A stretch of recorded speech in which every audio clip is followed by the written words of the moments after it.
There is an invisible line that players have in their minds when they start playing, and they ask themselves, where do I stand? This side or this side? On one side of the line, you have all the solos, the lead work, the faster stuff usually, and on the other side, you have the rhythm, the rhythm side, strumming, open chords, and all that kind of stuff. And when you're a beginner, typically you think that, all right, anything on this side, the rhythm side, is easier than anything on this side. So I'm going to pick my side. This might be a little glorious, the lead stuff, the rhythm maybe not as glorious, but really important. And that's what a beginner might think. That's how I thought when I started playing many, many years ago. Today, we're going to break that line because I think if you think in terms of where do I stand, that can create problems. You should be able to operate in both worlds, and sometimes you should be able to operate right on the line. We're going to talk about this in this video.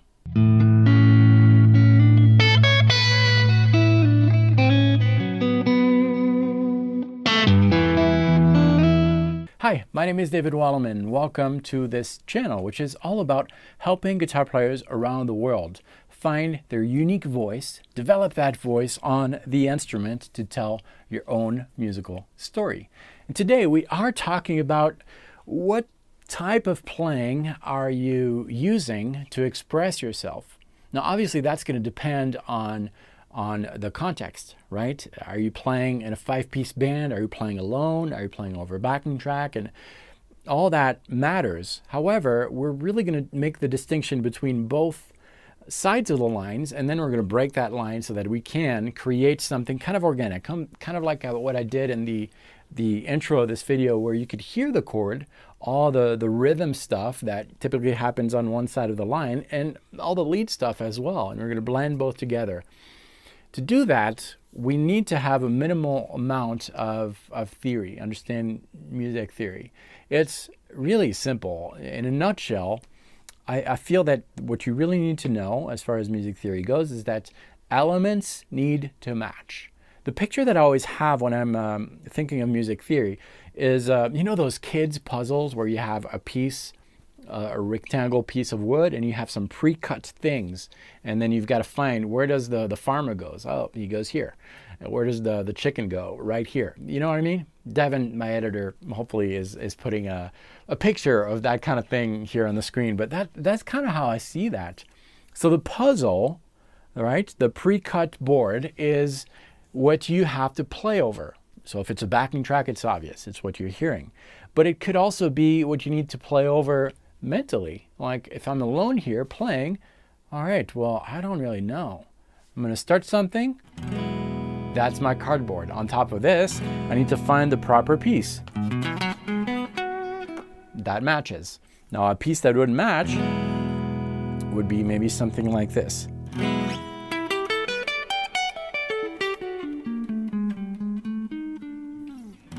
Right? You've got to match musical elements together. That's really the only lesson you need to know as far as music theory goes. That's it. Then it's a matter of naming things. How do things match? How can you match something, a piece that doesn't really match, but force it in? All of that. But in a nutshell, that's what you need. And that concept is basically what blends one side of the line with the other. What makes this side work with this one, right? So that's what you need to know. That's all you need to know as far as music theory goes. Now, how do you do this? Well, we're going to use a practical example here of a lick that I often use, but that's going to be the starting point of our study.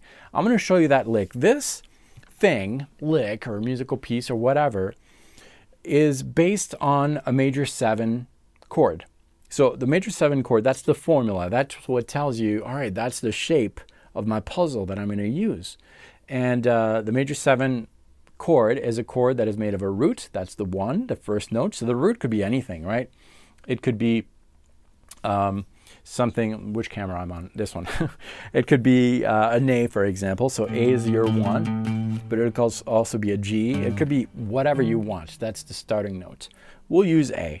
So we've got A for a major 7 chord. Then we have a major 3rd, a 5th, and a major 7. these four notes together, 1, 2, 3, 4, if I reorganize them to make them playable on my instrument, on a piano it would be simple, but on the instrument it's a little harder, but I can use octaves for that. This is the sound that I would get, right? A major 7 chord, an A major 7 chord. And you hear this sound, you can have that shape, that sound starting on other notes. Like I said, the 1 could be something else. It could be a G major 7 or B major 7. It really doesn't matter. There are multiple ways of playing that chord. I'll show you the fingering that I'm using here. It's a bar on the 5th fret right here. That way with my index I can play that 1. Then we're going to skip the next note, that's how I play it, to play the major 7, which is with the middle finger on the 4th string, 6th fret. And then the ring is going to go just below 6th fret also. And then the rest of the bar right there. Now if I wanted to, I could use my pinky to reach the 5th on the 5th string, 7th fret. It doesn't matter, but that's kind of the sound that we have, okay? You could play it in other ways as well, but we've got this. And then that's for the chord part. That's for the one side of that line, the rhythm part. And then I'm going to operate in the right side of that invisible line. I'm going to do something like this. Okay, so that's our lick. Let me show you what that lick is and why it works so well, and then we're going to try to expand on that. So this is what we have here. I'll switch to this right here to show you. The lick starts with the 1, so we're in A, and the 1 is going to be on the 1st string, but we're going to play that right here on that octave. So it's 3 octaves higher with the pinky on the 1st string, fret 17. That's our 1. Pinky, then 1 fret below, and then with the pinky I'm going to reach the 2nd string, 17th fret, and then the ring finger, 3rd string, 16th fret. So we've got this. And then I'm going to do a roll here. I'm going to roll around. I'm not going to do a bar, but I'm going to roll around with my middle to reach the 4th string, 16th fret. So that's what we have. Okay? All these notes, you find some of them in that major 7 arpeggio. You find some additional ones that are going to work in the major 7 chord context most of the time. So you're pretty safe with that. Okay, so we've got this 1, 2, 3, 4, 5. You can get the licks for this, the tabs, of course. The link is below, but I'll continue showing you. Then with the index, you're going to play the 14th fret of the 3rd string, slide down 1 fret to reach that major 7. So we have, okay. Then we're going to play this kind of, that arpeggio here, which targets the major 7, the 5th, and the major 3rd, and that's played like this. Index on the 3rd string, 13th fret, middle on the 4th string, 14th fret, pinky on the 5th string, fret number 16. Okay, almost done. 2 more notes. The index is going to reach the 5th string, 12th fret. That's our root, and then we can slide down 1 fret to get that major 7. All together. Okay, we've got that kind of idea. All right, now, why does that work? Well, it works because it matches the elements of the chord. And why is that lick so useful? Well, it's useful because of visual reference points, and that's a very important thing when you are creating something like that, blending both sides. We started with the root, right? The root on the 1st string, which is an easy root to visualize, right? We've got that. The root is on the 5th fret. So I could have played this lick right here. Right? I could. But then I'm writing into open strings, and I want to kind of create a distinction between this zone of the fretboard and this one. But here's where it's really useful to have this kind of lick. Now I'm in this area of the fretboard, and I've got if I'm visualizing that A, I have another A just 1 fret higher. And And I could play another form, another shape that looks like A major 7.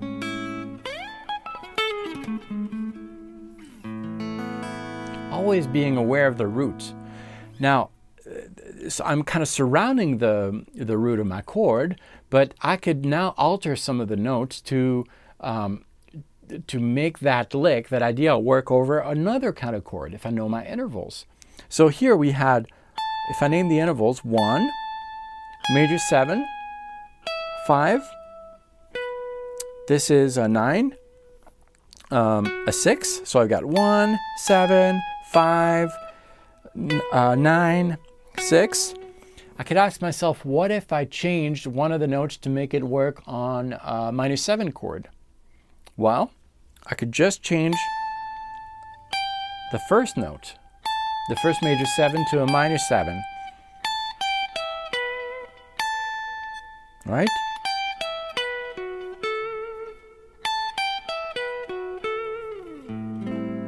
And that would work now. I'm matching another element. So it's all about being aware of the intervals. Now, how do you smoothly transition from one chord to the next? Well, that's where you need to target the chords that you are wanting to land on. So if we had a major 7 thing, and I want to target, let's say, I want to go to a B minor 7. Well, I could play something like this. And I landed here. I'm going to look for a B in that zone of the fretboard. I have multiple ones, but I could target this one, which is 3 frets higher, and from there, I kind of picture mentally that chord and associate with that chord another element from one side of that line. So in this case, it could be minor pentatonic.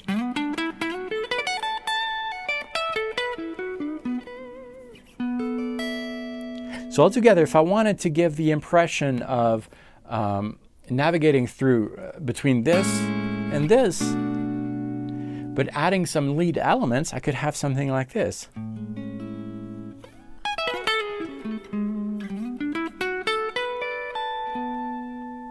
For example, that is a good example because I have my chord shape and associated with that a scale. A scale that I know would work, in this case a minor pentatonic scale. So it's all about targeting the area of the fretboard that you want to target, the chord that you want to target, and have little things that you can associate with each chord shapes, whether it's a lick or maybe a scale. And if you don't really know which scale to use, start with pentatonic. Any major chord, associate a major pentatonic with it. A minor chord, associated with it, a minor pentatonic. Most of the time it's going to work because you find within the pentatonic scales the main elements of a major chord, whether it's a major 7, a dominant 7, and minor chords, minor 7, minor 7/9, minor 13. You find these elements. Did that make sense?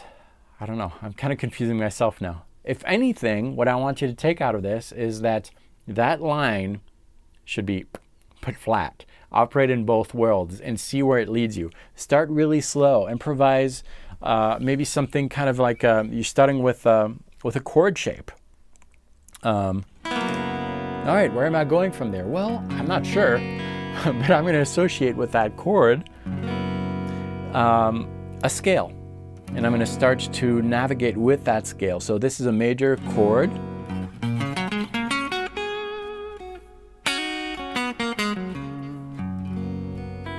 And as I am adding some notes from the major pentatonic scale,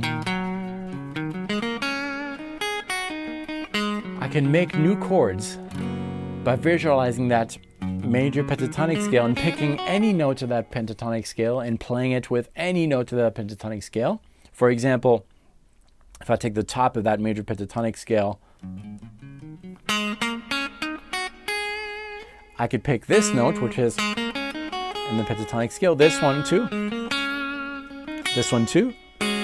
Oh, cool, that's a chord. Does it work? Yes, because it's extracted from that scale. And as you are growing as a, I was going to say a player, but really as an explorer of your fretboard, you'll have new chord shapes to use.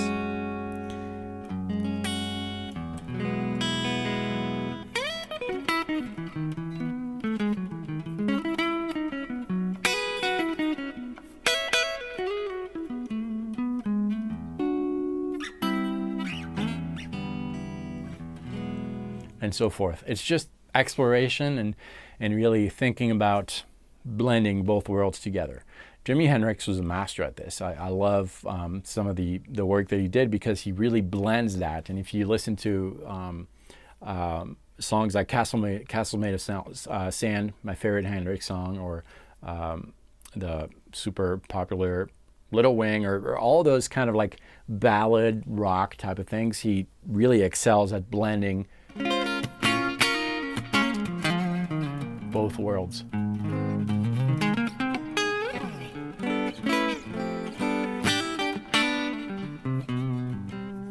Being aware of your intervals is also very important, and that will help you match those elements together.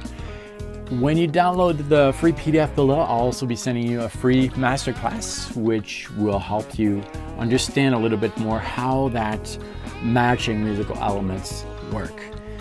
Thank you for watching this. If this was your first visit, consider subscribing. Every Monday, Wednesday, and Friday we have a new video here on the channel helping guitar players around the world find their voice on the guitar, develop that voice to tell your own personal musical story. You are the author. This is your pencil. Let's learn how to use this pencil to really tell what is inside of you.